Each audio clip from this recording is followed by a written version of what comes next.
ایک دن کی بات ہے، اشفاق احمد نوجوان تازہ دم روم سے واپس لوٹے۔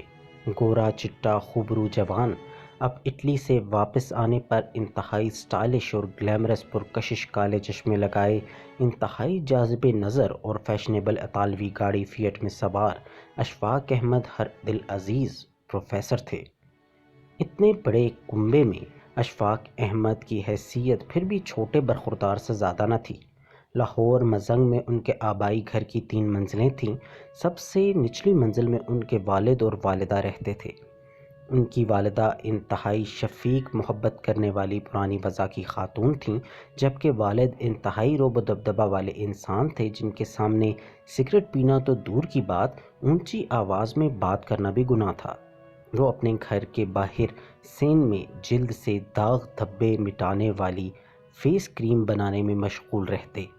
ان کے دیگر بھائی درمیانی منزل میں بیوی بچوں کے ساتھ رہتے اور والد صاحب کا ہاتھ بٹاتے۔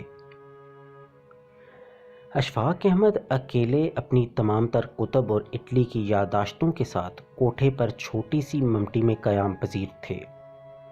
اس چھوٹے سے تکونے کمرے میں چاروں طرف جا بجا کتابیں اور رسالے بکھرے پڑے تھے۔ وسط میں اشفاق احمد کا بستر کتابوں کے ڈھیر پر پڑا تھا۔ مجھے یاد ہے اس کمرے کے کونے میں چھوٹی تپائی جتنا پنیر چیز کا پہاڑ پڑا تھا، جسے وہ روم سے لائے تھے اور بڑے انماق سے وہ ایکسپریسو کافی کے ساتھ نوش کرتے اور اس کی تعریفوں کے پل باندھتے رہتے، لیکن کوئی دوسرا ملاقاتی کم ہی اس بدبودار چیز کو کھانے پر مائل ہوتا۔ دوسرے کونے میں بے تحاشا اطالوی رنگین رسالے بکھرے پڑے تھے، جن کو اشفاق احمد بڑے شوق سے پڑھتے تاکہ اطالوی زبان پر عبور قائم رہ سکے۔ اشفاق احمد کی واپسی کا سن کر ممتاز مفتی نے لاہور کی ٹھان لی۔ مفتی جی کا معمول تھا، وہ کوئی سفر کرنے سے پہلے ایک تفصیلی لسٹ تیار کرتے۔ یہ لسٹ بڑی محنت اور سوچ بچار کے ساتھ تیار کی جاتی۔ یہ لمبی لسٹ کچھ ایسی ہوتی: نقوش کے ایڈیٹر محمد طفیل کو ملنا ہے، انارکلی سے سانچی پان خریدنا ہے، ذوالفقار تابش سے بات کرنی ہے، ظہیر سلام فیروز سنز کو کتاب پہنچانی ہے۔